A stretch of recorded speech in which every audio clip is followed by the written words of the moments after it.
Hey, welcome. I am so glad you're here. I'm excited for some time together, and I hope we have time to share because this is best practices. That means one person does not know everything, right? Amen. And you guys are the experts of your area. You're the experts in your church. You know your community better than I do.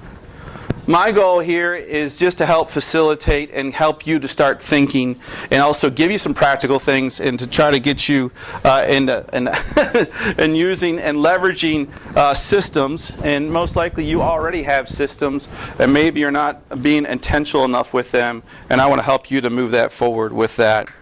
My name is Jason Sheeler. I am a pastor at Hope in the Beach Church. That's my full-time thing. And then I'm also part-time district executive missions for our southern district. And mostly just means we do some coaching, consulting, facilitating, and training online. And here to just be a resource for you. We do a lot of system coaching and helping people work through it and make those transitions because it does mean some transitions usually to start really updating systems for your context. So let's just dive into this leveraging. All right. So why systems matter? Why do systems matter? Why even care about systems? Because I really believe systems are there that are natural part of the church that help us disciple, help us move people forward in their faith, help them to take steps, and it helps us not have to recreate things all the time. I mean, systems are just part of the way God wired things, right? That's not what I want. And systems, all the other reasons why we should do systems there, I think leverages the church's full redemptive potential. I think if we don't have good systems, we're not doing ministry at a level we could do. I see a lot of head shaking already on that one. Because you're floundering, you're always behind. You feel like you're catching up. It's never going to be like, oh, this is really, really great. We're just getting by. We're just getting it done. And you know what happens is people fall through the cracks. And that's the thing. I mean, we're about shepherding. And systems help you to shepherd and disciple. And it takes planning. Proverbs 21:5 says, good planning and hard work lead to prosperity, but hasty shortcuts lead to poverty. I think we can fall into the shortcut mode because there's always the urgent and the demanding. And so systems helps you with that. Again, like I said before, God uses systems. Your body is full of systems, right? You have circular, digestive, nervous, respiratory, all of those systems. And when those systems aren't working, if one of those systems is not working, what happens to your body? So this is a participation. Everything fails. Yeah, everything fails. Everything's going to hurt at that one part. And so it's important that we look at all the systems in the church and not just focus on some, but we need to be attentive to these systems because if this system is hurting, it's hurting the whole body. And of course, God uses systems. We talked about a solar system. I mean, we can do the ecosystem. I mean, there's all sorts of systems, and there's complexities we have to understand to break it down and get our head around it that we can look at, examine it, observe it, and learn from it and use it. And I think the systems are there because God wants the body to work together. I mean, there's not these things. I don't know if you've ever been in a church that tends to work in silos, and people start to work in isolation. And people are doing this over here and over there, and it's not connected. And when the body's not connected, not working together, and you feel it in the church, guess what people feel outside the church? It feels disjointed. And so you're saying I'm making on-ramps, and you're saying I'm providing these opportunities, and you feel like it's a clear path, but it's not a clear path because the body's not working together. And so you're not leveraging your full redemptive potential. Paul says, just as each has his own one body with many members, these members do not all have the same function. So as Christ, we, though many form one body, each member belongs to all others. Nobody works in isolation. All the systems work together, and there needs to be somebody in charge of that system.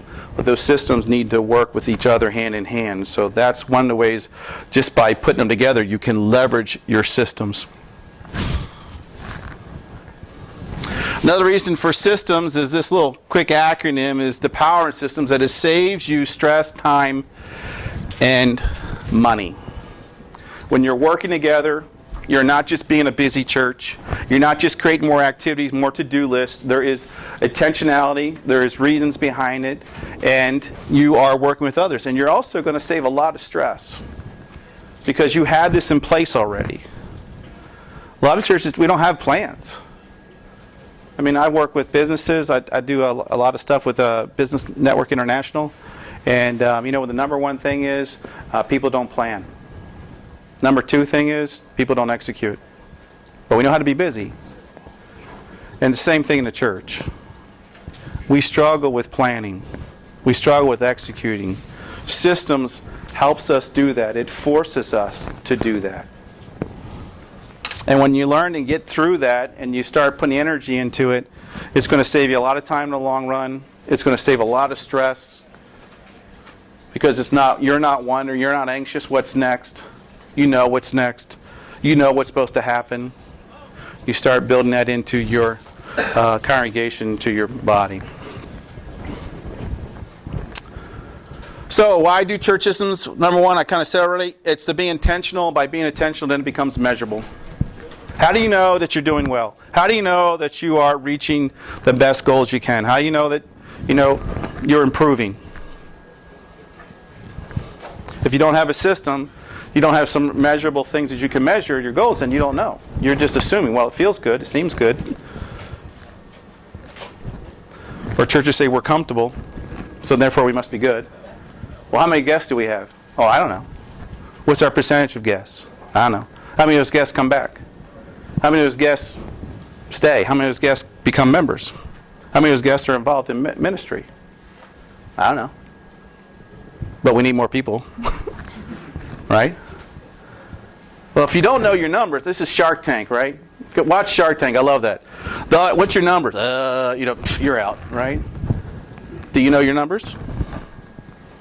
Do you know what you need for a budget? Do you know what you need for workers? Do you know how many people come to your church on a given Sunday? How many volunteers you need for each service on a given Sunday? That's why you need systems.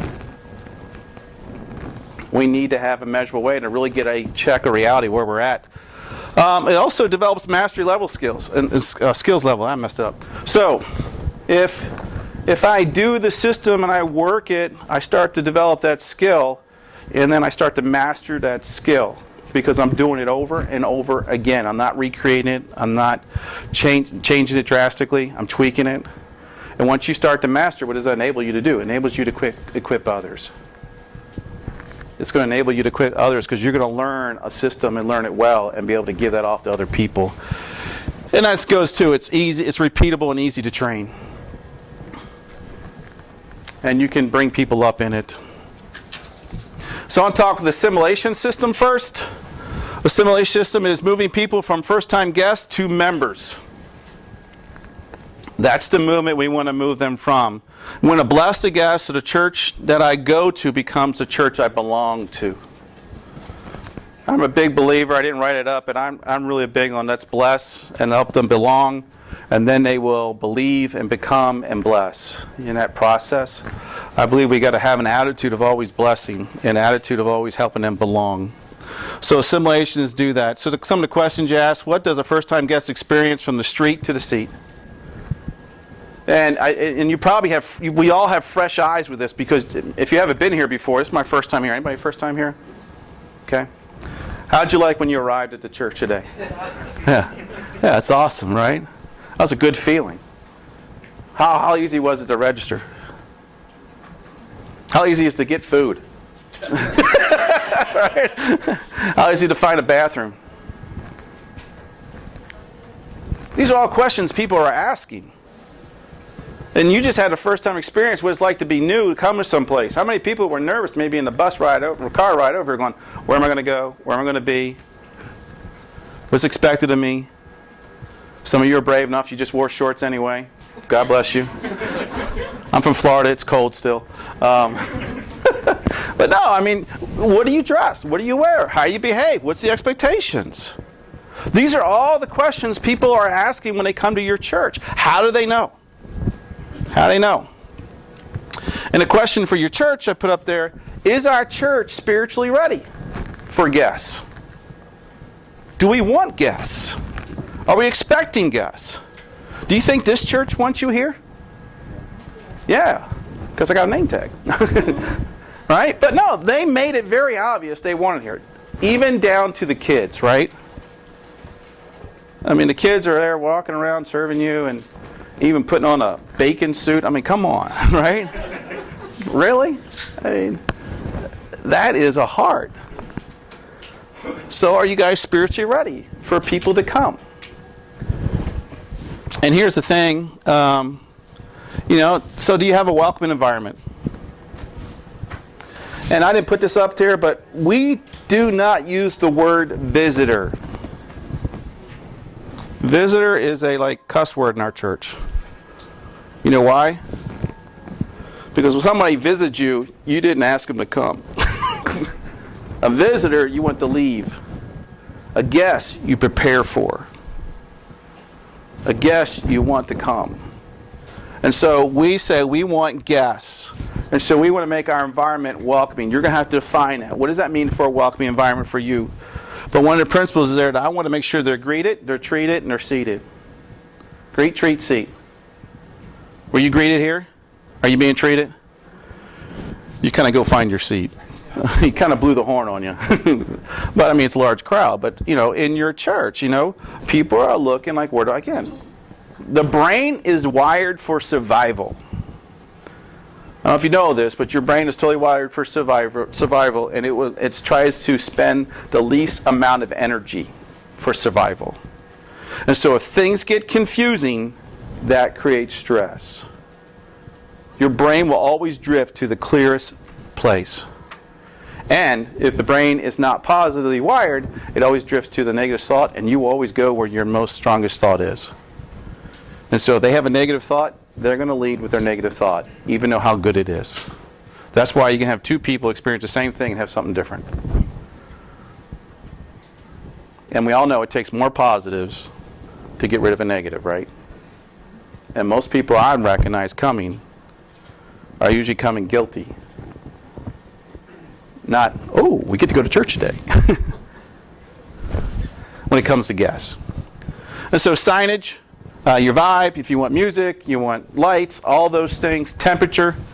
And then I think a big thing is your worship greeting. How do you greet people when you start your service? What do you say to them? Do you have a script that just is the thing we say all the time? That we are instructing our people about what they need to know when they come to our church. They know how they're accepted, know how they're loved, know what to behave. And so we have our big mantra, we are a no judgment zone. And so every Sunday you're going to come, you're going to hear, welcome to Hope on the Beach. This is a no judgment zone. We want you to relax. We love you. We accept you. It's okay not to be okay. I don't care how far from God is still close to you. And He's here for you. He's brought you here, and we love you. You just don't know it yet. And you're free to worship however you want to. If you want to raise your hands, you want to just sit, whatever you feel comfortable. You do you, and we're fine. And if you need bathrooms, you need help, these are guys right here, these ushers and stuff, they're here to help you. If you need to get up, they'll help you. It's okay. We're so glad you're here. We believe you're a gift from God. And we want to recognize that gift with us right now. And so the other thing we'll do is we'll hand out a connection card that's in your worship folder. And we'll say, we want to recognize your gift is us, your presence with us today. If you feel comfortable, please fill this out, the front. We love to hear how you're here, how you heard about it, and we'd love to be able to just basically shake your hand with everyone here. That's the same thing every Sunday. And then every 6 months, because it's part of our system, we review it. But the one thing that doesn't get changed, it's a non-judgment zone. It's printed, it's on our trailers, it's on our church, it's on our bulletins, it's everywhere. Children's room, that's part of it. Is it safe, clean, and fun? And safe is the first primary concern. People want to know it's safe. Your check-in systems, I'm pretty sure you're like us. You got insurance companies that are battling you and telling you what you need to do. Make sure you got these policies and procedures. The rule of 7, It's interesting. Guests will usually come 7 minutes early. Research says they will come 7 minutes before it starts. And when are we usually ready to start church? There you go. Thank you for an honest answer. We're guilty of that too. But we use the rule of 7. They come 7 minutes before, and in our culture today, people expect hospitality when they walk in. Right? We have a level of hospitality that's the expectation of our culture when we go someplace. You went to your hotel, you go to Walmart, hello. And so there's that level that they expect that there. But here's the thing. Most people decide whether they're going to come back 7 minutes after the service. Because they know it's your job, and they know you know that you're supposed to do it. But the true idea, if you really want them, and you're really hospitable to them, is after the service. Does your church just turn inward and become a bunch of little huddles? Or does it really greet people around them? Or is the only people greeting is the people that are on that Sunday? And so you got to watch your culture. You got to train your culture. I said, I know you got friends that you love to see, and guests are first. Stay later.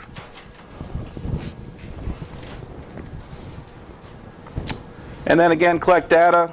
I brought some samples. I did not publish those. But there's many different ways you can look at doing it. We do a little bit cheaper way. Some use hard stock because it's easier to write and everything. But I can tell you that it's important as part of that they get a pen, not one out of the pew, because this is their pen now. And you'll find out that's really important later on. And then they get a connection card in our worship folder. And so we have 3 services, and so they're all different colors. But this is just, we collect this certain data that's going to go in the database, so we can follow up and we can get to learn about them. And then the backside. The backside is our next steps. And so this one is what you're celebrating today. If you confirmed your faith in Christ for the first time, has God strengthened your faith? You want to be baptized. And then there's another next steps of memory, joining ministry teams or fellowship, or I want to connect to different ministries and prayer requests. And do I want it private or staff to call me? So you got to be able to collect data. You got to figure out a way you're going to hopefully keep this somewhat confidential and private. And then if you do put it in a computer, keep the paper. I know I always want to throw them out, but we've had misinformation and you want to go back. It is helpful to have a backup. Do I need to drill down on that anymore? You guys go with that? Okay. Data entry, I talked about it. We try to have data entry done within 24 hours because we want some contact within 24 hours, whether it's text or email. The most important, though, thing that everyone should do in a very high-tech culture is you need high touch. And our high touch, you can't read it, is a handwritten note. I used to do them all, but it's got to be too much. And so we just do we make our own little note card it's a picture of the beach and stuff like that in our church. And then I just open up and it's just me scratching a handwritten note to just like say, hey, I so much appreciate you coming here. I pray it was a blessing to you. Again, we are so thankful for you being here. And if there's any way we can serve or connect, please let us know. And inside is my business card and also a coupon for a free coffee or lunch with Pastor. That's our high touch first gift. And then we send out emails. They get a text, an email. You can decide. And the email basically is, again, thank you for coming, and here's a little bit more about the pastor. It's my hobbies, my family, a little bit of history of the church, and then, again, an invite to come back. We also have that in the welcome card. You're supposed to say, I look forward to seeing you next week. And if that's a generic thing. If there's something I know about them or if a prayer request, then I write the prayer request in there. Even though we do have a prayer team that prays, and they'll send another note praying a prayer to them, so they might get 2 separate ones. We do encourage them with the email. We connect a short survey, and basically just what's your first impression? 3 questions. We don't want to bother them down, but usually it's like, what's your first impression? What did you like most? Would you recommend? Will you come back? And then how can we pray for you? And we use SurveyMonkey and get enough information out of those surveys for that. Again, if you're tracking, then also there's follow-ups. And I didn't make a detailed plan because there's so many plans out there, but you can go look. I mean, if you want to do it, if they come back again, then you need a second email, another touch, another invite them back. But important assimilation. For us, assimilation, you become a regular attender after the third visit. We kind of shift you into what we call a regular attender. And our key thing is to shift you into relationships and responsibilities. When you're here the third time, we are trying to make sure you're in a life group, you're in a team, you are really connecting with people. And so the clear next steps is in our next steps are in events. They're fellowship events, like our women just had a dinner last night. The men had men's breakfast. Those next events, we are giving them a direct invite. We're phoning them. We're giving them a mailer, even though we're not mailing everybody. But that's the target, R&R. And our whole congregation knows R&R. Because it works better when it's a personal invite, not just coming from the office. And then we focus that to leading them to connect to your church dinner. It's been called a lot of things, but connect to your church dinner is our main goal of that is to learn their story, share our story, and have them build other relationships with new people and with some people that are in the leadership of the church. But they need to know our story. As I was telling somebody earlier, and maybe you experienced this, I'll be curious if you experienced this. Please let me know. But I find people come in with so much church memory that they always are trying to import their church on your church and trying to live out their stuff. Even though they like your church, but because we live in a tourist area, people have been moving from all different places, but they all have oh, my church, you know what? That's great, but we're at this church. And this is what this church does. And this is why this church does it. And this is who we are. That's why we tell the story. Because I want them to hear the story about people who took risk. I want to hear people that took great risk and how God stepped in. Or how God stepped in when we didn't realize it and what He did. And so they hear those stories. Because I want them to know that God has called them there, not just that they came there. And God has a reason for them to be here, not just to receive, but to be part of the mission and work that God is doing, because God is living, active, and still leaking and seeking the lost. So we're not making a club. And we're leading them to a greater level of commitments. And even after that church dinner, we're trying to make sure, are you in relationships here? Do you have relationships? And are you involved in ministry? Are you doing things? Are you already involved? Drill down a little bit more on that relationships, how you get people involved in relationships early. How we do that early? Yeah. It's really training leaders and having a culture that says we're going to go connect with them. I mean, we got people to just go out to lunch with them. We'll go pursue them, and they're not on a team. This is just part of the culture that they connect with people and get to know who they are. But then, I mean, it's just invite. You give them as life groups, which are small groups. We have these events that are coming up, and so they know to invite people to those events. It's always reinforced at those events. We welcome them and connect them in those events, and it's just we keep that in our culture, so it can happen organically. That's my best answer. You got to keep hitting it. Are you putting the names out there? No.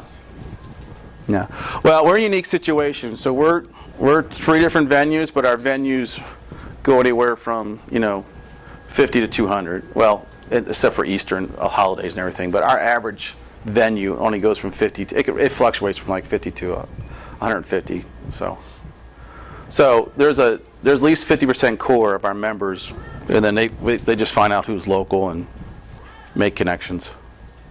Those church dinners, are they once a month? They're as much as you need. So again, you cater it? Is it we have a food team who cooks food. We have catered at times.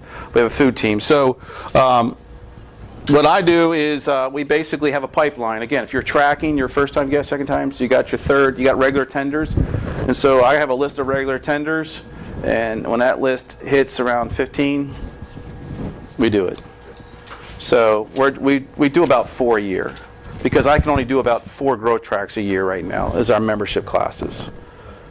But mostly what happens, sometimes I do it one-on-one. So if I had some real deep one-on-one and I've had a dinner with them, then they've already had that experience and they're already usually connected. So it just depends where they're at. But yeah, we make sure that everybody has that experience, whether it's maybe they just had dinner because we didn't have that many people. When I first started, it was mostly me taking a couple of people to the Mexican restaurant across the street. And so we sat at the Mexican restaurant around a table, and we had a lunch after church, and that was Discover Your Church, we used to call it then, and that was it. But now that we've gotten bigger, we got more people on the list, we do more scheduled dinners.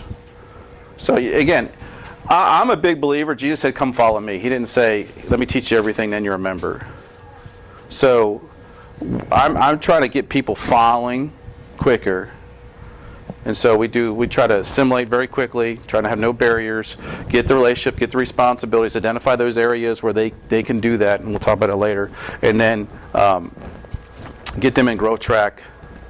And they go through growth track, which is 2 sessions now for about 2 hours with a meal, and then I teach for about an hour and a half, and then they do a consultation with me. And that's more pastoral care, follow-up, spiritual gifts, talents, where you just giving, all that kind of stuff I ask before a member, because we have our members commit in their giving. Up front. Yep. That's part of our stewardship system. You got to be a committed giver before being a member. We have a high bar for membership. So we're reverse. I have tons more regular tenders than I do members. To ask this way sooner, but in your title for this, you used the word discipleship. Can you just give a quick definition of what you mean by that? Following Jesus. Just simply following Jesus. Yep. Following Jesus on his mission through his word and sacrament. We go, yeah. Just a little bit. Can you define following Jesus?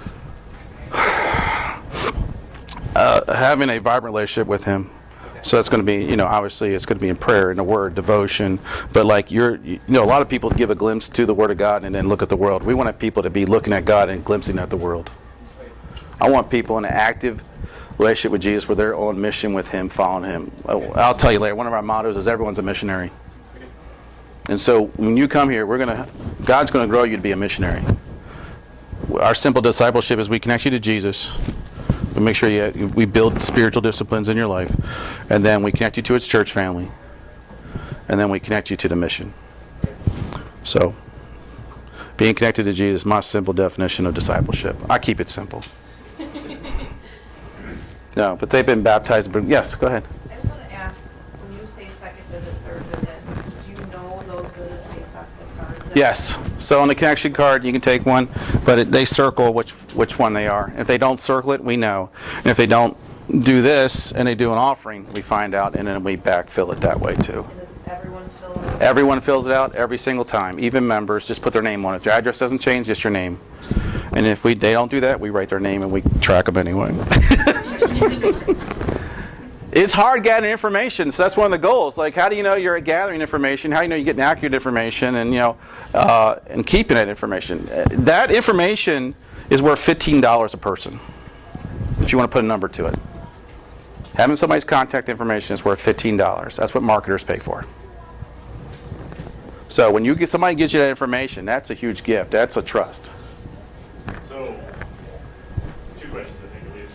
One, with this system, you've talked about various iterations from the Mexican restaurant across the street where you're at. How long have you been doing it? And secondly, what kind of metrics do you have in terms of the number of people that come in the door for a first visit versus how many get to a third visit versus the 8% number you get up there? How much So locals were about probably 50%. Yeah. That will come the next. And we have a lot of people that, they might be, they've moved on, but they come like 4 times a year. So then we have out-of-town people, and they're treated differently. You got 100 people that come in the door in a year. How many get to the third visit? How many get to a dinner? How many get to new member class? Percentages and all that kind of stuff. And It's around 50, 40, 30.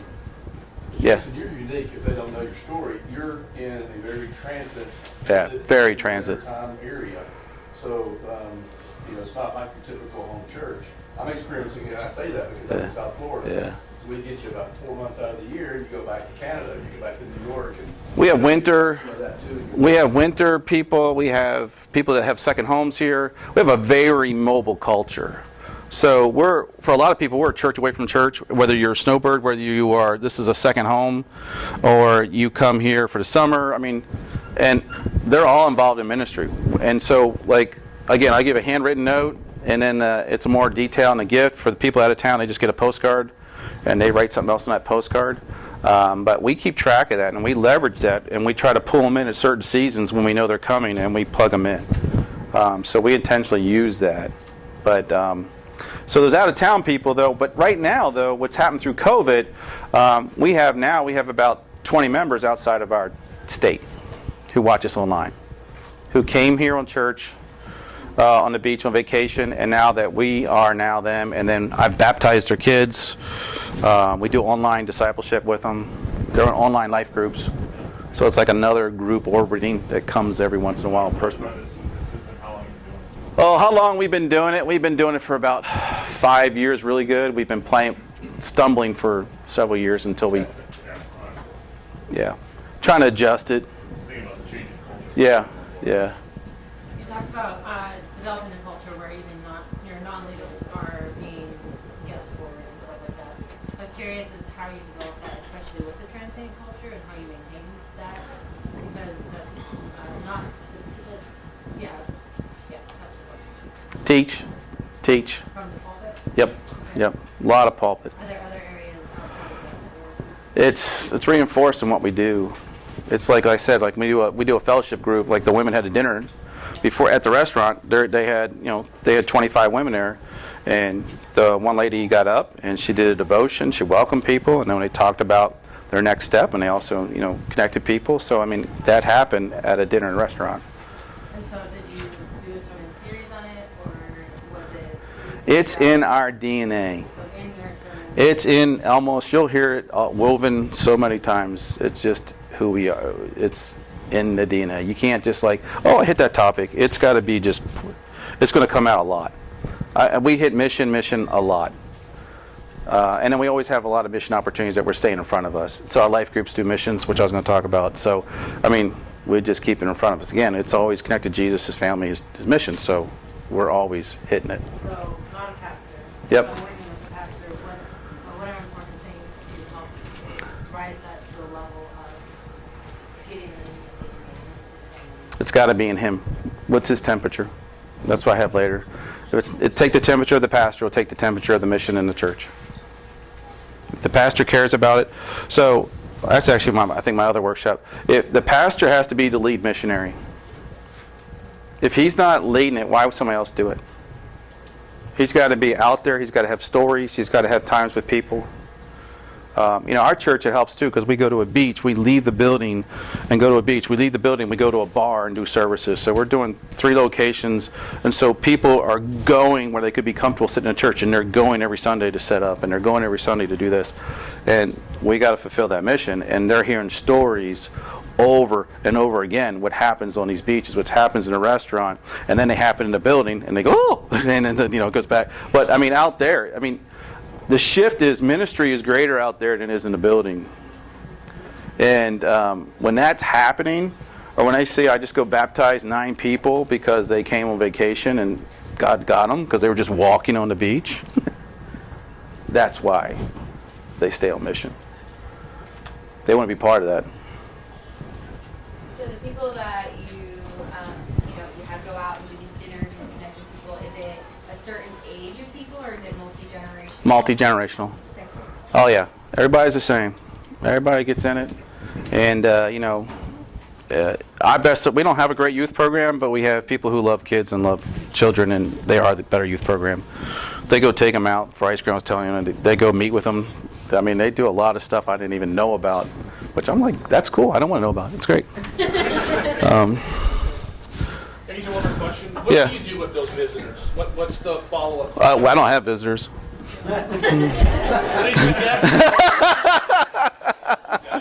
Guests who are out of town. Out of town? Like they're on We send them a postcard. They come here, we send them a postcard, there might be some pastoral care or different things. They're invited to come to stuff. And then we keep them on our mailing list. And so they get email blasts, they get the newsletter, all that kind of stuff. And they get asked to give and all those things. And they do. And so we keep connecting them what's going on in the vision, and they're just excited about being part of it. So we have a mailing list of about 10,000. So, I mean, I could probably go on Facebook and say, hey, I'm broke down here, and I'll find somebody in Arizona that's been to our church. I've done that in Texas a couple times, because I did. But anyway, so that's how we stay connected with them. We just keep communication going to them until they say no. Their birthdays, anniversaries, all those things go out to them. And that's just part of staying that connected. And so again, how they join is how they stay. If you want to keep them, you want to close the back door. You got to keep relationships. You got to keep responsibilities. You got to keep ownership. And if you see those things drifting, then you know they're starting to drift, and you need to help address that. All right. So assimilation, again, do you know your numbers? We talked about that. Do you have enough events and people trained for them to connect to? If you know your yearly calendar, do you have it planned out? Do you know where the next things are going to be so you can help them move forward? Do you need to fix your language? I mean, we just talked about guest versus visitor. Is there other language that your church has that nobody knows? Is there insider language? Are you aware of that language? And then when is your next connection to your church or membership classes? I mean, our people know what's next. So they see somebody new, say, hey, you need to go to that. So does your congregation know your process? And they will know their process if they've been through their process. So some of my best workers in assimilation have been through the assimilation. I did it all. I did it to them. Now they're doing it for others because I did it for them and they loved it. But it took a while to get there. I did them all on Monday. And I have terrible handwriting. But people appreciate it, a handwritten note. Some churches do phone calls. I did phone calls when I first got there. People were like, I didn't come to your church. Really? Because I got this connection card with your name. And no, I didn't come. I did have one person on Easter do that. They signed up their friend and said he gave his life to Jesus. No, converted his faith. So I called him. He's laughing. I'm like, he's in Jacksonville, and he's just laughing his head off. He goes, "That my cousin?" And I said, "Well, see." Called it up for me. I appreciate that. So that was fun. All right, I'm gonna move on. Assimilation. Oh my goodness, I go fast. Evangelism. What do you do with a new believer? Do you have a process? Do you have expectations to do for a new believer? What is the evangelism temperature of the pastor? We talked about that. The difference between water before steaming is just 1 degree. I mean, we just gotta maybe move the needle a little bit. It doesn't mean you have to be cruelly crazy, but it's amazing. If you raise the temperature, the congregation will follow. What's important about evangelism system is prayer. Having prayer in all things, and also having a prayer group, just praying for the lost.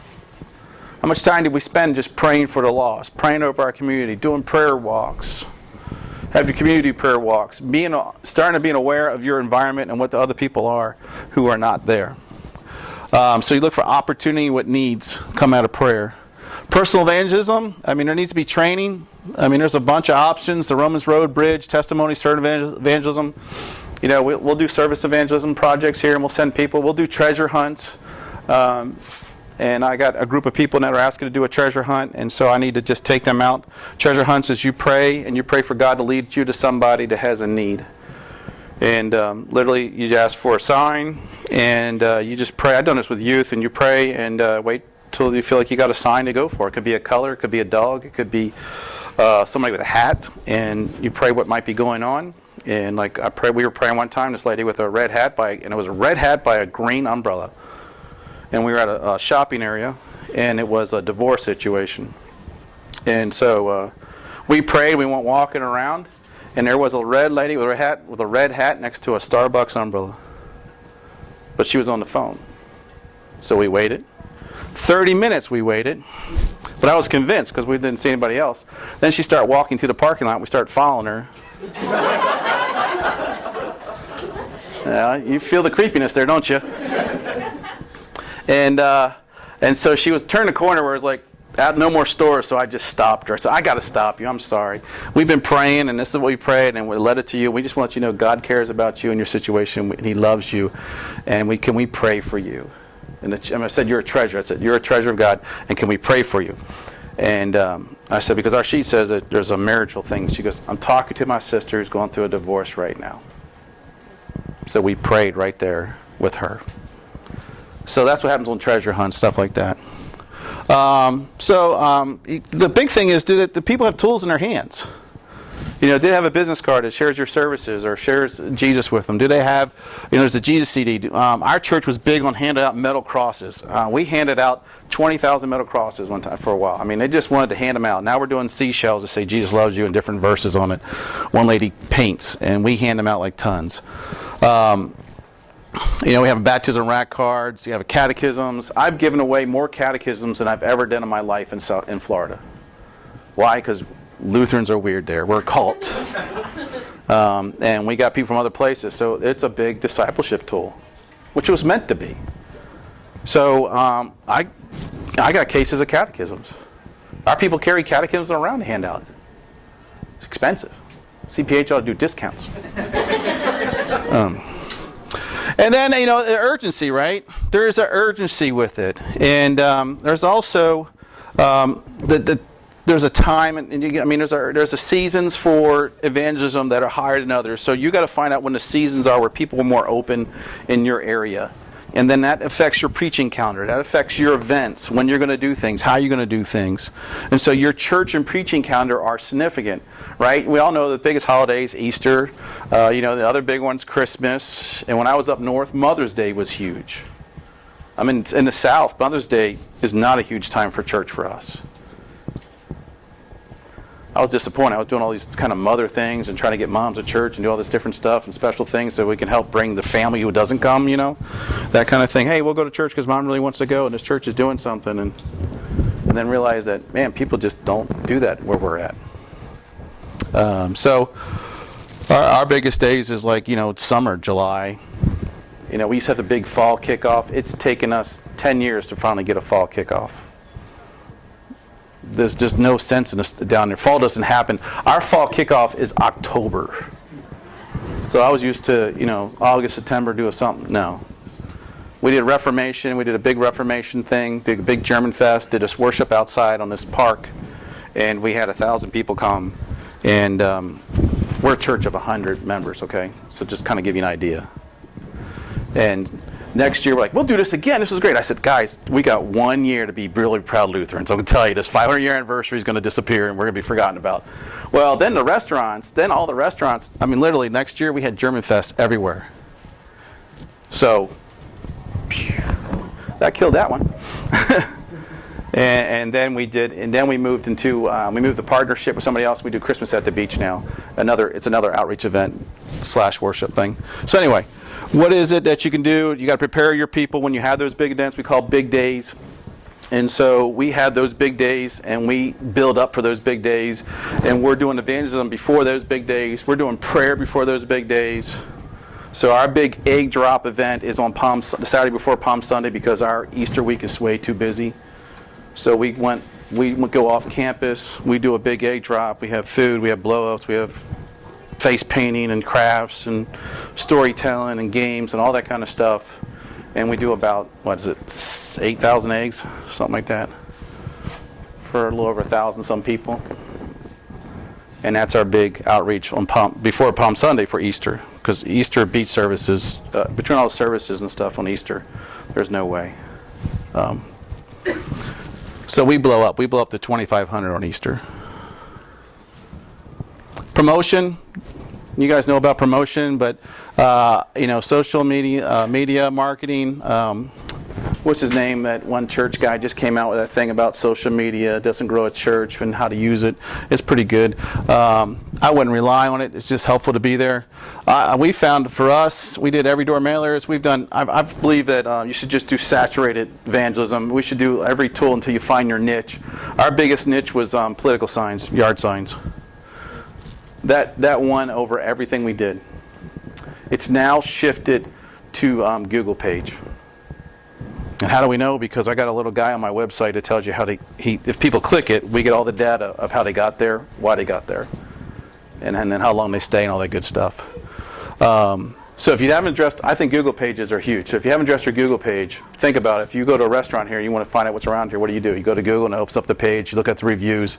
And so if you're not working on your reviews and beefing up your reviews, you got to manage that page. They go to that before they go to your website, unless they know you. And if you do a really good job of your Google page and your reputation, you'll naturally be higher on the Google listing. We are always 1, 2, or 3, usually 1 or 2. The only person that really beats us a lot is a church called Santa Rosa Beach. So if you say church is near me or church is in Santa Rosa Beach is going to come up. But we're naturally up there because we got reviews, we got credibility with Google. We worked with somebody. So it's worth the investment. That's what I'm saying with that. I said about big days. Ours October, December, February, we have a big chili cook-off that works really well for us. Easter and then Vacation Bible School is our other big day, that kind of area. Obviously not Mother's Day. And we can leverage Memorial Day and 4th of July to be pretty big days for us too. But you got to find your rhythm. What are your big days? I look at a congregation, I'm looking at how do I flex them and then how do I give them rest. So how do I put everybody's going to flex for 2 weeks around Holy Week. I mean, between the egg drop and then services, and then we'll do like an egg hut at the beach with shells all over the place. Between those two things, there's a lot of flexing going on, and then so we take a rest, and then we come back. So we create a rhythm where our church is flexing and then relaxing. Our church is heavily involved in ministry and not too heavily involved. Preservation, you can't see the red, I didn't realize this, but again, it's new believer follow-up. What do you want new believers to do in the first hour, day, week? What tools you want to give them in the first week? How are you going to disciple them? Where are you going to use a catechism? Or are you going to use another book that you might write yourself? I mean, what are you going to use to disciple them? You have Bibles in hand to give a new believer. Every new believer gets a Bible. Every new believer is asked to go share their faith with 5 other people right away. Why? Because they're super excited about it when they're a new believer. Every new believer is instructed about baptism. You have that baptism class. Who teaches it? You teach it. When is it offered? So what's the process you want to do for a new believer? Because here's the question. Why, if you don't have new believers, maybe because you're not prepared for new believers. Why would God give you a new believer if you're not prepared to take care of it? Right? It's like those people with a puppy don't know what to do. Right? You all know those people that have puppies that shouldn't have dogs, right? Well, the other system really important, worship planning. How do we plan, implement, and evaluate the weekend services at our church? It really starts with philosophy of worship. I realize you're not pastors all here, but pastors need to decide what is their philosophy of worship? What is the purpose of worship? Why do we have worship? What is at the really core of worship? What's your goal out of worship that you want to see happen in people's lives? Yeah. My short version is repentance. And repentance means to take action upon what God's called us in His Word. I always say my phrase is 6 days away from God is going the wrong direction is way too long. We need to be recentered every single week. What are the values for worship? Like I said, one of our number one values is non-judgmental. So that's up front all the time. It's non-judgment zone. That's a big value.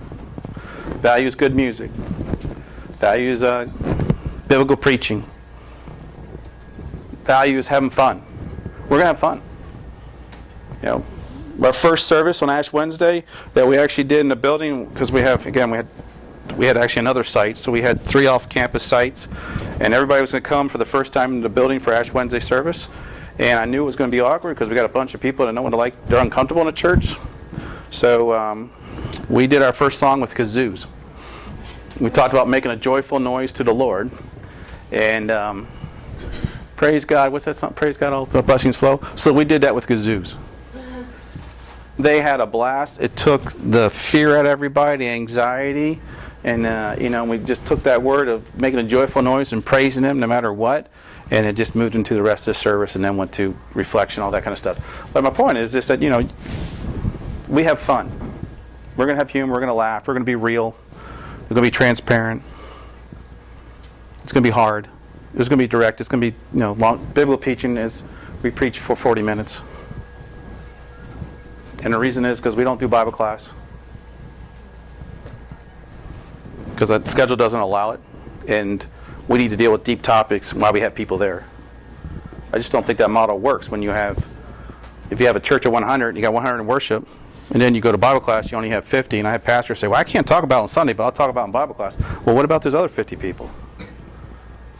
People come to our church and say, we never heard that before. Why don't we ever talk about this? I said, I'd like to know that too. Good question. I mean, we have a culture, even men are listening to more podcasts, they're listening. So that's good news for us preachers. They want to listen, but they want deeper. They want real. They want the stuff that most people edit and leave out. You need to just say it. In love. But you need to say it. But that's a value for us. We're very transparent. The big key for this is having a preaching calendar for your worship planning. Is to have a preaching calendar, and that means putting stuff together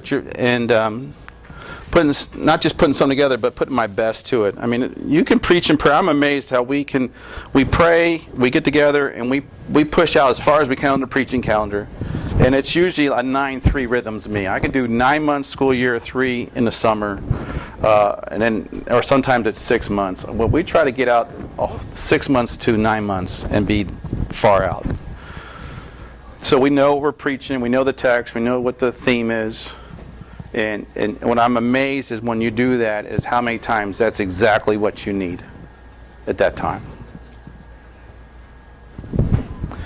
And so a preaching calendar, again, a statement of intention. You can change. It is dynamic. We have changed it at times. Things happen. But it also gives you time to study ahead, you know. I can read a book. I can be studying about a book of the Bible. We'll take a book of the Bible and take after that. Or different areas of themes. It gives you more time to prepare. It gives you other time for people to prepare and get information. I really believe planning honors God. We talked about that. Other things, Sundays matter. There's no throwaway Sundays. Somebody's at a church and they were between series, and it was kind of a lackadaisical message, and it was kind of all over. And so a friend of mine asked the pastor, like, what was going on, and kind of like, just checking with him, talking about it. And he goes, well, it doesn't matter. It's just between series. I'm like, really? So he's just said that he had the nerve to say, because he comes from our church, because we just don't believe in throwaways. We don't. They all matter. And so we want to be planned, we want to be prepared, we want to do our very best. We're not perfectionists, we just want to be able to give our very best. And I believe by planning, putting the series together, knowing your rhythms, knowing your big days. Again, if I know my big days, then I know I got to preach to get ready for those big days. So if I'm going to have a big day of evangelism, I expect my members to do evangelism. Maybe I need to preach on that before we get there, so they're ready for it. Well, if I have a big Sunday of evangelism, what do I need after that? I probably need a series on helping people beginning in the faith, or a series about the Bible, or a series about baptism. So you get to have control about what's going on in your ministry and that flow. And if you got conflict or you got things going on underneath that you hear about, we just did a big one about us not, Jesus taught about not being a temptation to his disciples, and I had them, he said, come on, cut your hands and feet, so I had hands and feet made up, and I put them in the worship folder, and then I had them at the end of the sermon write down their sins that are temptations for others, and come up and put them on a cross. So I took all those sheets and read them, compiled them. Guess what I know my next sermon series need to be? It's right here. Anger, gossip, unforgiveness. Top 3. So there's my next series. It's not going to be right now. I've got stuff planned, but that's coming next. All right. So you those prayer requests. Read those prayer requests. Read through your prayer requests. See what people are praying about. What's on their heart. That might be what you need to preach on. So there's times where you're going to hit that. There's times where, hey, we know we got a lot of people from all over the place. We need to shore up some of our doctrine. So we do a series on doctrine. I'll talk about money later, but that too. So again, it's connected to seasons, ministry events, holidays, and what your needs are. And then, I use the lectionary to say, let's speak to the whole council. I use it as a reflection to make sure I'm not picking verses I just like, that I have variety. But that's what I use it for. And then I just say, never do it in isolation. You're only as good as to do what you think is good. You need good people with feedback. I have people selected in the church at each service who give me feedback each Sunday. I pick the people I trust for feedback. I don't listen to everybody's feedback, right? Don't listen to everybody. And never make that mistake. Oh, that was a great pastor. Oh, yeah, what part of the sermon did you like? Never ask that question. No, it's good. Can you tell me what you ask for in feedback? Delivery, content, connectedness, clear. So I'm looking for clarity, like, yeah, it was from A to B. I connected with you, and I took you to here in a very clear path. And any illustrations or things I use made sense. And then, it's a little subjective of impact because it depends where people are at. But on our connection card, it says, if God strengthened my faith, and that usually is a pretty sign. It's a good sign if that message really hit people. So, like I told you about the sermon we did. So we had probably 3 times as much on that sermon of I'm a temptation, and so people renewed my faith. I mean, that was kind of a measurement we used to. But yeah, I'm looking for clarity. I'm looking for I could be a habit of did I do this too much or whatever else. Dynamics. You guys do much with expository series? Yep. How long? How long of a series? Like how long? 3-4 weeks or more? Oh yeah, we're in a 10-week series right now. Okay. It varies. I mean, I'll do 2-week series, 3-week, or 10-week. Right now, we're doing it goes to our next system. Our life groups go on semester basis, and so we do either campaigns or free market. And so by free market, people get to choose what they want to study. Campaign, we all study what I preach. And so we've gone now 3 campaigns because the church just seems to like that we're on the same page. And everybody's growing at the same time. And so we've done a book of the Bible. We've done, we're doing Conversation with Jesus right now, or we've done other topics. So, I don't want to, people aren't campaigned out. I was trying to do free market, but people are like, free market then you got all the curriculum resourcing and differences, and people like the consistency.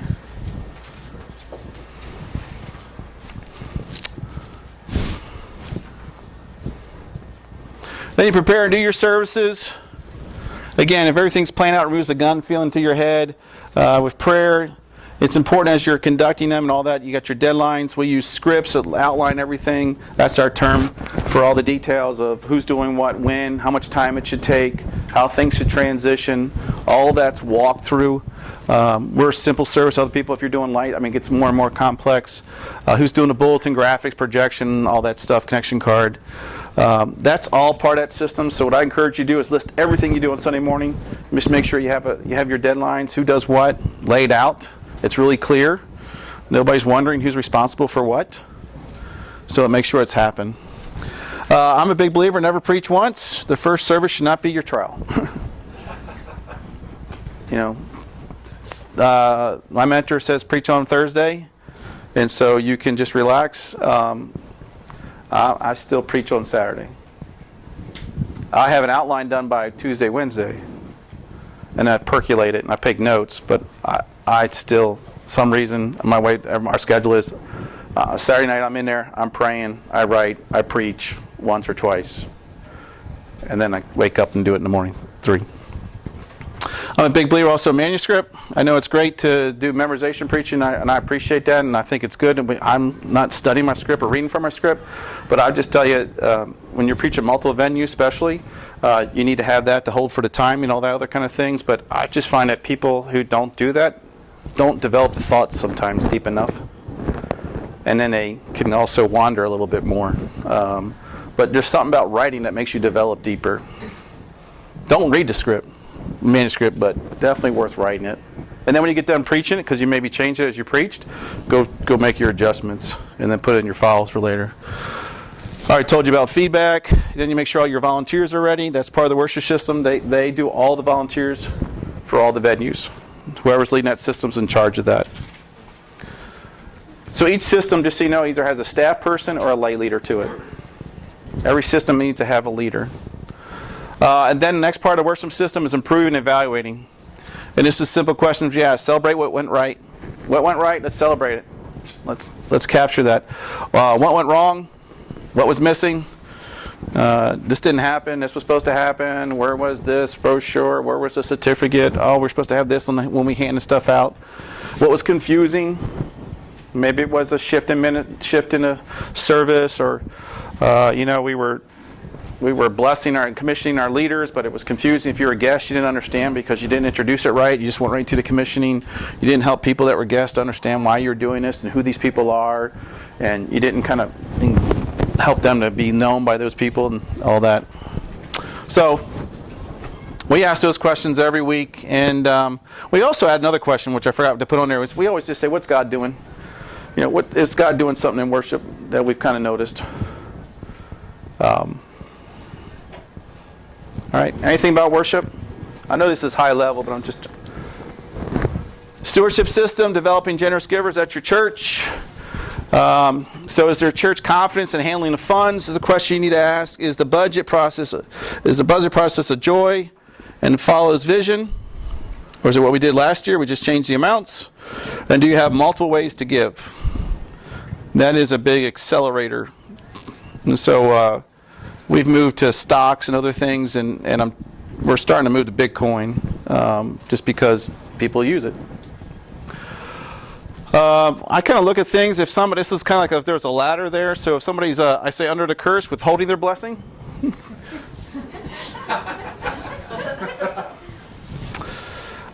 Basic level is initial giver, and then obedient level is proportional tither. And just so you know, that's where we start membership. You have to be an obedient level. And then peak level is sacrificial giver. Just a little fact, step between Christians and non-Christians is the same. We're all equal at problem. It's probably one of the biggest number one felt needs in the community, and yet it's probably something that churches are afraid to talk about. What we do is every single weekend we do a giving talk. The giving talk comes before the offering. It's an educational time, and it is based off of usually the message or just another story or principle. It's literally from 3 to 5 minutes, but I believe it's important to educate why we do what we do, especially for guests, especially for people outside who don't understand giving. Like I did, so I didn't put that in there. So besides that, I will preach giving at least 2 or 3 times directly a year. And I don't do it I might do it in the fall, but we don't live in a farm community. People aren't in church regularly, so you have to preach about it more often. And you also, just like missions, you got to integrate into your messages. So when I talked about not being a temptation, I talked about people's Facebook, their social media. So if you go to your church members, I tell you, we want to scare your church members, tell them I go to your social media and I stalk you. And if I hit 40 and I don't say anything about Christ, what kind of temptation are you? Or if I see, hey, I go to Disney with my family, I stay on Disney property, and I do this vacation, I do that vacation, but I don't give at church. Interesting. So you can learn a lot by stalking them a little bit. My wife does most of it. She just says, hey, did you see this? No. Yes, sir. Those 2 to 3 giving talks a year, do those align with your trimesters at all? No, just when Just when? When.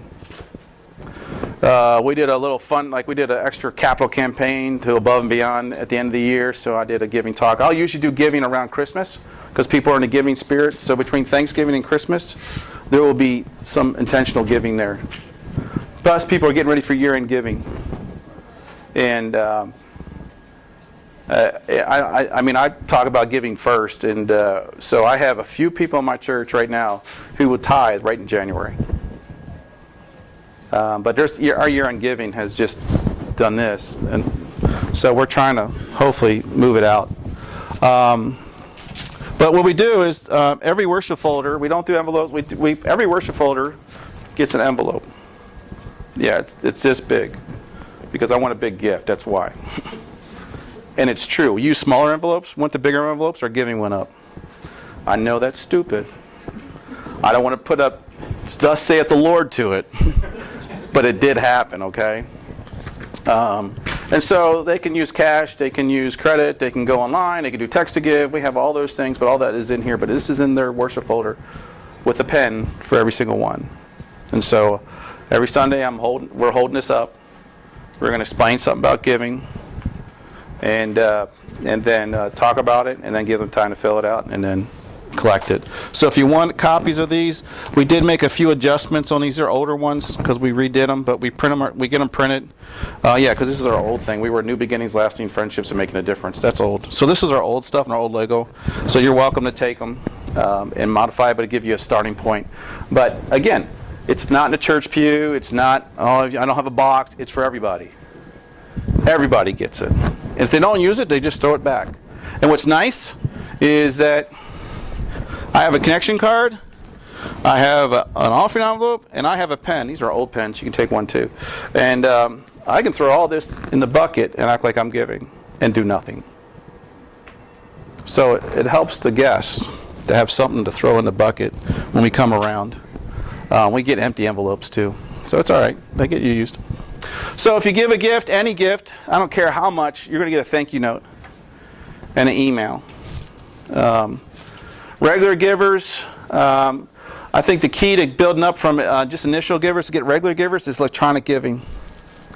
So we're up to 60% do electronic giving now. And that's good because like all of January we haven't been on the beach. But guess what? Our giving didn't go down. It went down a little bit, I should say, because there's those people who are not. But, and then those things are mailers, so those out-of-town people, they mail those to us a lot. So that's what's nice about that. I would tell you, we used to pay for the stamp. So this one has, so we stopped paying for the stamp because it wasn't worth it. And we said if they want to give, they can pay for a stamp. You talk about who in your church knows who gives what? Yeah. Do you personally know what everyone gives? Yes. Absolutely. It's part of discipleship. And if we're not doing it, my staff's not doing it, my leader's not doing it, I'm going to talk to you. So that's part of, what's the next one? I'll get there. Just let me get there a second. So let me go. So regular givers, again, that's what I do that before I do the consultation with them, before membership, I look at their giving. And I give them a page to commit with and pray about it. I teach about it at the class before they meet with me and say, be a joyful giver, go pray about this, and then we meet, we're going to talk about it. And it's part of our commitment to being a member. We're in a covenant relationship, and one of our covenant relationships is to be a consistent tither, proportionate tither, giver. Large gifts, they get a special card. I don't know if you remember the artist, we could use him. Anyway, I did watercoloring for a while. And I need to do that again because it looked like preschool art to me, but I was doing some watercolor and I made some cards and gave them out for large gifts. This is what we just started off. So a large gift for us was to find over $500. Now it's $1,000. So I will write a special note to them, and then I made these cards with watercolors of different beach scenes.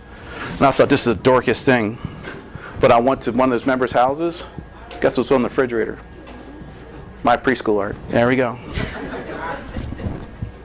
So they want me to do some, and they want to actually print them off because I can't keep up with it now. And then I ask this question: why did you trust us with your giving? When there's a large gift, you got to ask the question: why did they trust you? They could have done that gift with a lot of other places.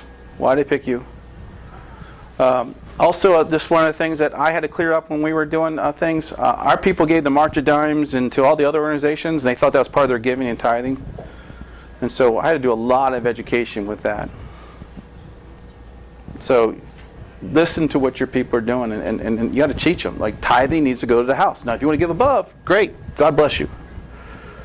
If If you don't believe in tithing, you need to start believing tithing. I mean, Jesus said, you guys tithe, but it's really better. I want more than that. He's talking about life of generosity. He's not talking about tithing. Tithing is a beginning point to help us discipline our hearts, because our hearts are, whatever has our attention gets our devotion, and whatever gets our money has our devotion, because it's the green rudder. That's what we follow. What you put money in is where your heart goes. And so I'll ask, where are you investing? Where's your heart? What has your attention? What has your affection? What has your devotion? We challenge that. And I like to meet annually with the large givers and just share vision and get feedback. They don't control things. It's not manipulative. It's just a social dinner, but it's to listen. They're highly invested, and my guys are not vested for control. They're vested because they want to see things go, and they listen to people. Nobody in the church knows who they are. In fact, one of our biggest givers, you would have no idea who she is. She is off the radar half the time. And so. That was going to be my question. Do you do that individually with your large givers, or do you have like an evening barbecue at my house? Okay. Simple. So you invite them. I invite them over. Just something social, relational, relaxed. It's not formal. It's not a big dinner out, because then it looks like I'm wanting something. I'm just like, I want to bless you. The blessing people want is you. Time with you. That's the blessing. It's not the food. They do like my cooking, but. And then your staff and leadership need to be tithers. This is something I run to at Lutheran Church, and it just bugs the heck out of me. Our staff feel like we don't have to give. Well, we're not paid enough. We work. That's not what the Scripture says. If you want to know, I mean, all my people come, they have to tithe their time. If you're on staff, you need. If I expect somebody has a job to be serving, then you need to be modeling and doing that or above. You can't expect other people to do more if you're not. Well, everybody wants a higher power volunteer and giver. But what are you doing? And so we challenge the givers. My leadership, we had a lack of some giving of some leaders, and so we had our retreat. And I just stood up there and I said, "All right, here's the top 10 givers." I didn't put their names in, but I put my name in, and I was number 4. In my church, I should never be number 4. It changed. Okay. So I really believe pastors need to know the giving and hold the staff, leaders, and members accountable, because when that giving changes, guess what else changes? Their involvement. It is a great measurement to where they are in their maturity, or where they are with your church. It's part of their maturity. Somebody offended me, I'm going to stop giving. That's what they do. I'm going to hurt the church and hurt me. Well, the church didn't hurt you. Somebody took your seat. Get over it. Somebody minor said something one time, and they got all offended. I was like, "Oh, you got to be kidding me!" But anyway, that was real for them, so we had to deal with it. So I learned how to deal with it, because it would go on underground gossip, because I knew giving changed. So I mean, it's kind of hard to stay on top of all of it, but you start to know when trends do, especially when it's on electronic giving, because if it changes, I get notified with electronic giving. So my database tells me that giving's changed. So, and my counters, just know large givers, I need to be known about it. So my counters, when they count and they see a large gift, they ring a bell, which is great. So I'm sitting in the office, I hear that bell ring. All right, who is it? And then I get information. All right.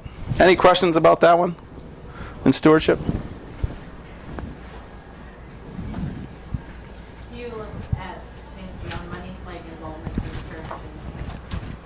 Oh yeah, but Like under the same concept?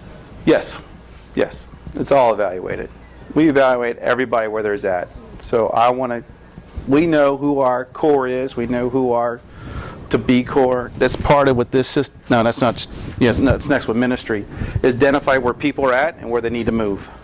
Do you have in mind, if you prove to be a church church of 1,000, how you would then, because that would not be feasible to be able to connect with everybody. That's why you have more staff. So you would pass it on to staff. Except large givers.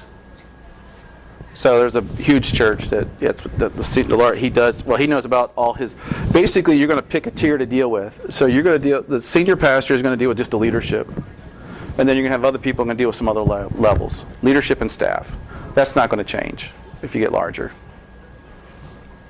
I've learned really close, you need to watch who's around you. Who's really close that you're bringing to your life as a pastor, as a senior pastor. And you can only have so many people around your campfire. Bill Hybels said that, and that stuck with me. I can only influence so many people, and so my time is very intentional. And so when I give my time to people, I'm intentional.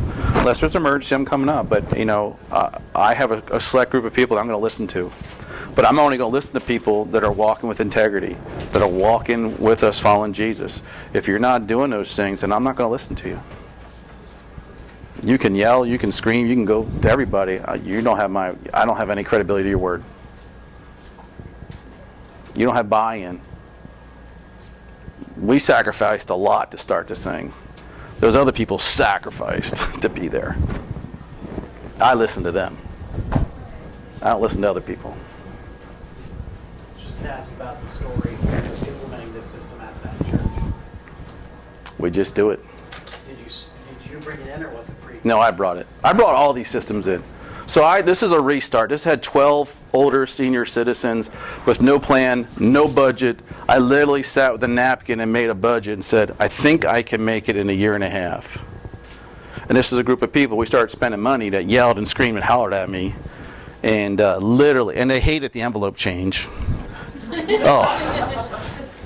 hate, it's a waste of envelopes. I said, go look in that box of envelopes you have, what a waste that is. But I said, what about the gas? And what about this? Oh, that would never work. I had so many naysayers. You just got to ignore the noise. This is what you got to do. And you got to, I helped them understand it. I mean, people yelled when we went from cash to a check. People yelled when we went from check to credit card. People yelled when we went from credit card to online. I mean, it's just change. It's the same thing. And so we always yell and cream about that. So I just helped them through that change. And then, literally, we spent $5,000 when we remodeled our first hole in the wall. And they were all up in arms. We're going to spend all the money. Pastor spent all the money. And we got a check from a guy who visited our church, and I was sharing just a vision of it, at the beach, who lived in Alabama, for $5,000. And I said, when it's God's will, it's His bill. And that's the way we're going to live here. We're not going to live by money. We're not going to live by your preferences. We're going to live by mission. It's mission first, and the rest will follow. I said, after all, if this thing fails, I have to go get another job. You guys can still have meat, You can be your own little holy huddle. But no, I had to do it all. I had to implement everything and then get new people and hand it off. Because when we started, we had nobody who cared. They were a holy little club that we just felt like we wanted to die for this community here, and we're going to bring them along if they want to or not. So 12 years later, out of that 12, I have 2. Some have died, many have moved away very soon. But you're going to lose, but you're going to gain. So if you're not, I don't want to say if you're not for us, not for us, I know, I'm okay. There's a church down the road, but this is where we're going. Love you. But this is what God's calling us to do. You're supposed to grow as a giver.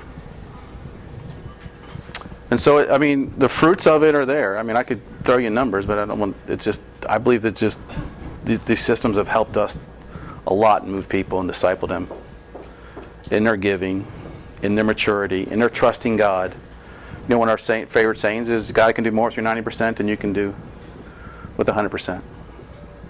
You just got to start trusting Him. Stop doing leftovers, do first. We bought our building with 6 people at the voters meeting. 6 people. We had $170,000 in giving that year, and we bought a building for $1 million. With 6 people showing up at the voters meeting to vote. Because I refused to do it on Sunday, I did it on the week. Nobody came out during the week at night. So we bought it. I was scared. I was like, how are we going to raise the money now? But anyway, We did. We did our own campaign, raised it all.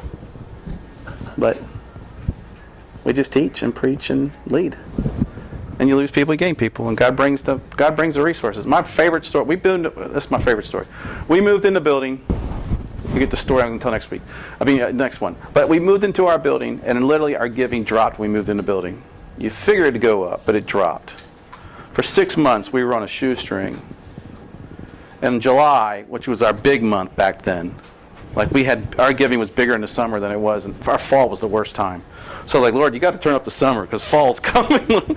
And literally, we needed $12,000 a month. That was where we were back then. We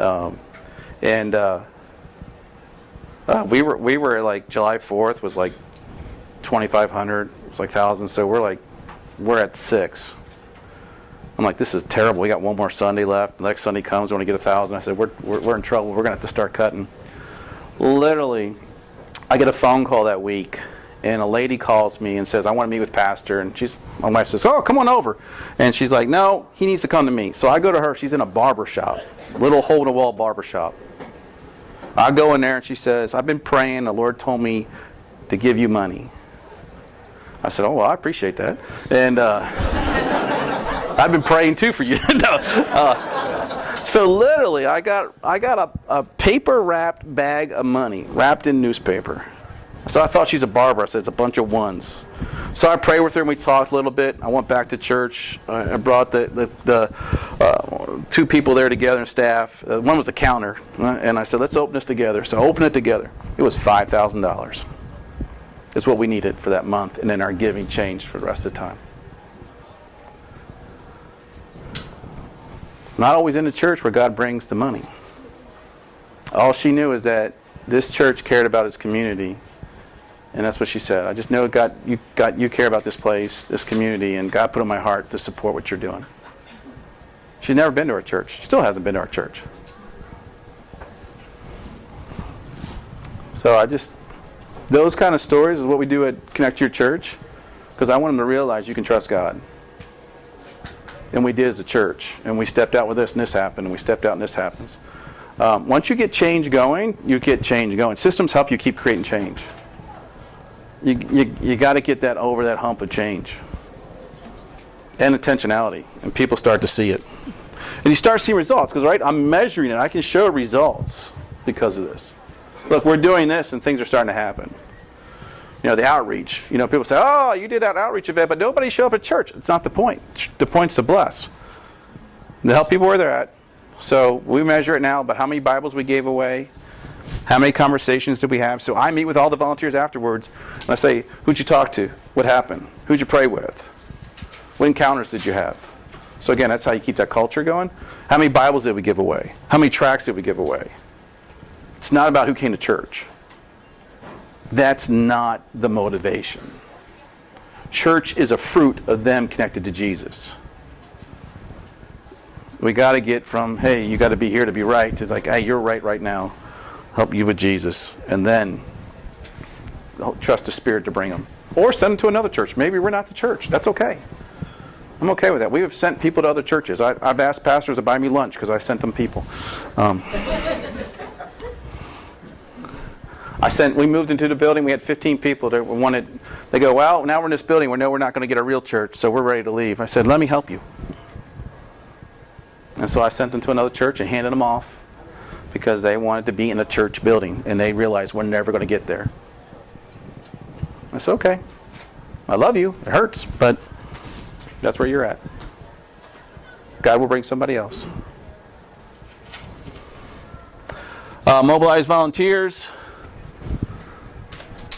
for significant ministry. This ministry system. How passionate volunteers do we have? How many passionate volunteers? Do you have people that are excited about their things? They're like, oh man, I got signed up again. How many do you like to have? How many volunteers would you like to have right now? Where?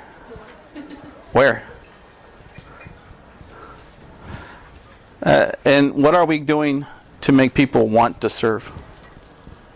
What do we do to make them want to serve? How do we help motivate them, encourage them, affirm them, celebrate them? This one really hit on me. I have a church planner friend, and he took all his launch team, and he had a launch team of 75. He took them all to Dave & Buster's and paid for everything. It's 20 grand. 20 grand at Dave & Buster's. I about rolled in my seat. And he goes, well, how much of a staff person would that have cost? I said, 20 grand was cheap. That was great. And he let them bring their kids and had a family time. He said, look, you give up your time. We want you to have more time to connect with your family. You tell me he didn't get more volunteers next year and have them more devoted to him? I don't know about you, but I've never put 20 grand in my budget for volunteers. But maybe we should. I'm getting there. We brought a comedian in. Just had a whole dinner catered and had a comedian. Just laughed. Just laughed and loved on them. So we do big dinners and stuff like that. Anyway, clarify the theology of ministry. Again, the greatest is the servant. The priesthood of believers, staff roles and expectations versus lay roles and expectations. What kind of level of maturity you have for different places. That needs to be clarified, defined. Who's going to be involved in worship? Who cannot be involved in worship? What level involved in worship? Who can and who can't? Figure that out. Create a first serve opportunities and environment. Again, as I said, first serve, our insurance company wants us to not get too many people involved until they've been around for 4 months. They're just really, especially children. Well, obviously it's children. We do backgrounds, all that kind of stuff. So, but it's at least 4 months. But we will get people to serve after being here with us one time. I'll have them be a help somebody greet. A greeter can be somebody who's just been there. Find a friendly prayer. Hey, why don't you help me out next week? Now, guess what? They just got responsibility. Just got a relationship. So that's the little stuff you do that it just builds.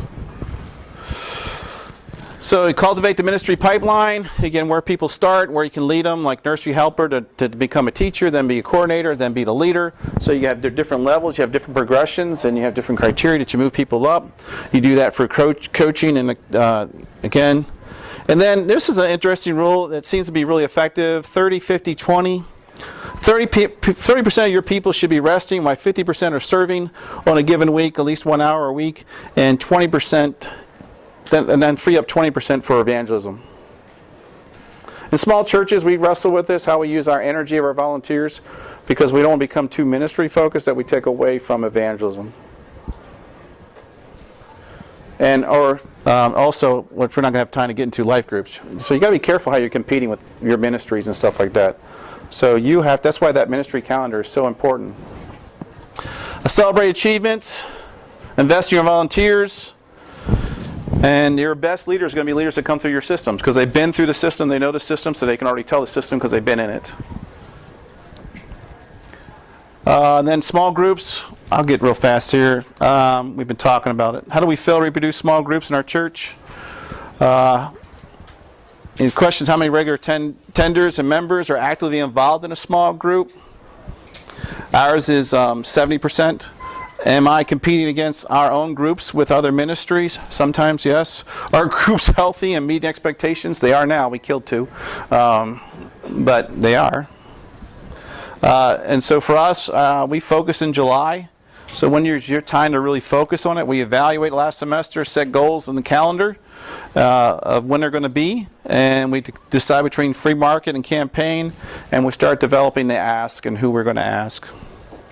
In August is the form. We make the ask. We confirm groups, date, time, location, type of groups we're going to have. And then we have training. We're thinking about changing this now that our leaders will always keep, we do semesters, but our leaders are going to always meet with the leader at his house when we're not in semesters once a month. So that he can build and develop and mentor them more and invest more into them. We fill in September. So I should say September, yeah. So if we're in the winter time, it's February we fill. So January, people are too hungover from holidays and getting back to life. And so we wait till February to fill the groups. We do a lot of promotion. We target crowd and community. So anybody has a relationship, connection, we have connection data. And then we have our leaders look in their neighborhoods And so we'll have groups that are mixed, and we'll have from people in the church and outside the church. Again, it's keeping that mission focus. We facilitate the life groups. You see, they write a covenant, they go through a covenant together, but it's support, encouragement, accountability. We check in weekly. We really believe two big things, other things that they're important besides their extension of that pastoral care. And so as part of that extension, we want to know what's going on, if we need to be part of it or not.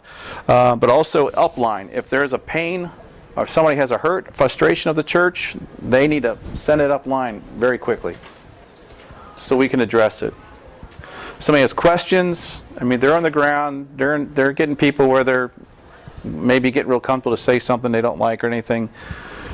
And then we want to fix it. Address it. Our leader will visit groups. He rotates around and visits the groups. Each group serves once a month in the church as a group.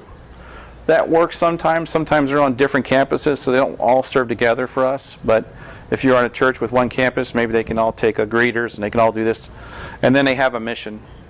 They all develop an individual mission based on what's in that group, what's going on, what God's showing them. Leadership, any questions about that? We do 2 semesters, as I said, and then summers we usually take off, and we might do what I call just large group. We call professor time. We do a large group time, and I'll usually do a lecture or bring a guest speaker in and do something unique. Any thoughts, questions? Yeah. Yeah, so those groups, they turn over like every 6 months. The groups are new. Yeah, it gives freedom because I might not like you. So they don't get stuck and they can move about. So that semester break, it helps people to commit. But we're still a very mobile society, and so people really travel a lot in our area. So so we keep it pretty open. But the point is they committed to that group for that time period, and then that time period's up, they can choose another group and move around. Maybe their schedules change, their lives change. So we have found that just to be better for them because things vary. Yeah. And the fact that we're all studying the same thing, we've seen people shift a lot this last semester. Do they all meet at the same time? No. They're all over the board. Their day, their night. Mine's on Friday night because it's my night free, and I'm not there again today. So I've missed the most. I'm the worst offender in my group, and so I need to rethink. Like I can't lead that. I know but I've been trying.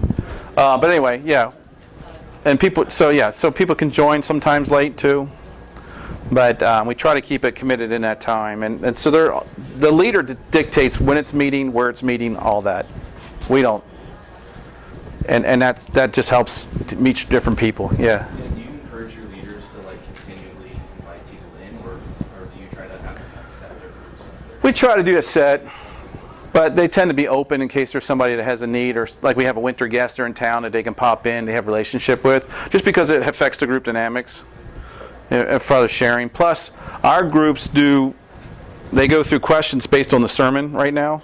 So, and then they just more application. And then the group breaks in smaller groups and triads, and they do prayer, care, and mission together. So it's the Finke questions. If you know Greg Finke, we go through the questions in a smaller triad. So we're trying to transition our groups more and more into more mission than just a Bible study life group.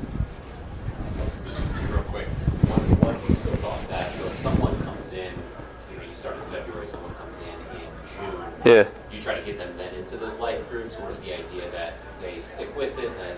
Well, if we're in June, we're not doing it anymore. They're 10 to 12 weeks. They're 10 to 12 weeks. Okay. Yeah, we're off. In the middle of the trimester, you try to onboard them into groups? Yeah, if they're really that needy, or we just say you got to wait.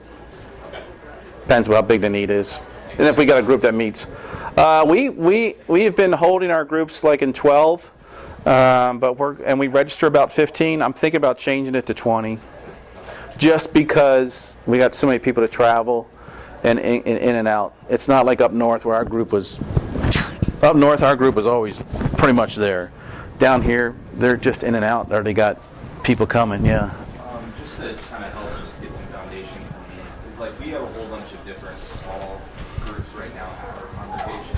We have a men's ministry, and we have a mom's group, and we have a young adult group. Do you still have those groups paired up? Do you have those separate ministries? We have a separate women and a separate. We had moms. We don't have that right now, but We do men's ministry once a month. Yeah, Men of Iron Breakfast. And they have some other events they kind of do outside of that, but it's mostly service. And so this is our time of fellowship. And we say, look, it's the time to come to fellowship, and then we're looking to go serve. And so we have projects for the widows. We have some projects in communities. And they also plan some other fellowships. Actually, they plan fellowships for the whole church. Some of them do. Like we're doing a baseball game and some other stuff that men's do, host. And then the women's they do a dinner. They usually do a dinner once a month. And then they do quarterly mugs and muffin. It's kind of a mission, kind of a breakfast mission thing they do. But so it's once a month, so it's not all the time, so it doesn't compete with the small groups. Yeah, because that's my biggest question. Is like our groups right now, I feel like I'm asking a lot from the individuals that are grouping because I have a mom that's a part of mom's group, and she's also doing Sunday school stuff, and she's also with our PTL. So like she's stretched thin already, and it's like adding another group and how receptive is someone like that going to be? Well, I'd probably talk to her about focusing her. I'd say, I really appreciate you, but the fact that you're doing so much, that means other people can't do it. So I want you to either stay here and get somebody to replace you, and then, and then pick two, focus her so she can like be really, really good at something, and then also bring somebody else in. Yeah, we try to avoid people serving in way too many things or being too busy, because it takes away from other people, or we're just saying, hey, we're doing too much. And I think churches, we've been guilty of that. So that's where you got to say, look at that big calendar. That's part of the strategic system, is you sit back and say, how strategic are we being? Like, look at your calendar and list everything you're doing and say, who's it for? I mean, what's our energy really going to? And be honest about that. I would say most of our energy goes right to the people in the middle who are committed. And we fail to put a lot of energy for those outside the church, and we fail to put energy into leadership. And so the two ends that we need the most, we don't put energy in. And so that's why we got to look at systems of how we're like working the whole thing and moving people up to move people out. That's what the strategic system's for, to sit there and review that. You had mentioned earlier like flexing around like big energy times and low energy times. What do the low energy times look like? Nothing. So like what do you cut? Everything except worship. Okay. There's nothing going on except worship. And that still takes a lot of energy. Thank you. Yeah, so like, a couple weeks after, like, we're doing planning, but I mean, for probably the first 3 weeks and 2-3 weeks in January, we don't have nothing going on. From Christmas till the third week in January, there's nothing. After Easter, for 2 weeks, there's nothing. We'll do a bonfire because we pay somebody, we just show up. But we're doing, I'd like to have a next step, but I found out people don't, even who come, are not ready for that next step next week. Because that's too much church. That's too many. I went to church twice in a month, So that, so we pushed that next step out, and we found that to even be better.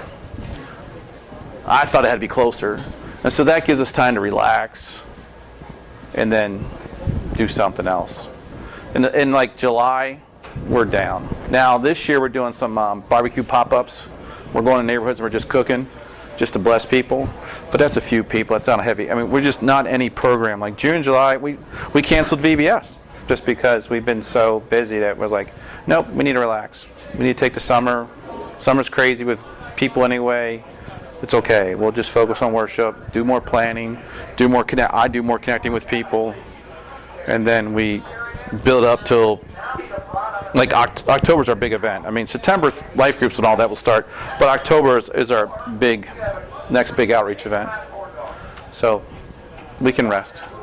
We can do personal evangelism. So we do training and stuff like that, but we definitely try to deprogram and give them time to rest. You just gotta watch. You gotta watch your flock. You gotta see how much you can flex them, and if they're getting tired. If you see them at the service going, shh, I'm like, okay, all right, I got you. I hear you. So that's what we've done. It's been helpful to me. That visual has just helped me to say, and for myself, am I resting well? And probably not. I'm a driver, so I got to rest. I got to intentionally rest. So I block out some more rest. But like I was like, man, my daughter got married and we had new staff, so a lot of stuff we were doing in the fall, it was just not done. And I was like, oh, this is not good. We're going to lose momentum, but we didn't. And I was like, oh. So you don't need that. It's helpful. So then we kind of kick back up. So that's been kind of nice about COVID. We just stripped some things, changed some things, pivoted, and implemented more. And, what's really valuable, what we need to give up, what is stuff we were doing we need to stop. And so we asked all those questions. And we do it every year. Like, what do you need to stop? What's not really reaching its goal? What people might love it. Oh, I love it when you guys did Thanksgiving in the park. Yeah, I loved it too the first couple of years. But then that third year, I was like, I can't believe I'm cooking turkeys and all this stuff and taking it to a park, and it's a lot of work, And then it was like, okay, we've hit that point where we're done. And then restaurants started serving Thanksgiving. I'm like, for free. I'm like, we don't need to do this, So anyway, so that's what you just start. That's what that evaluation strategic system for. You need to ask those questions and look at your rhythms and what fruit's coming, what's not. And fruit mean, like I said, large group event doesn't mean the people in church. It might mean your volunteers being in charge and just blessing people. Are you doing this same class again during this best practices? That was it? That was it. Like, one person. But you can have the recording. Thank you. Appreciate it.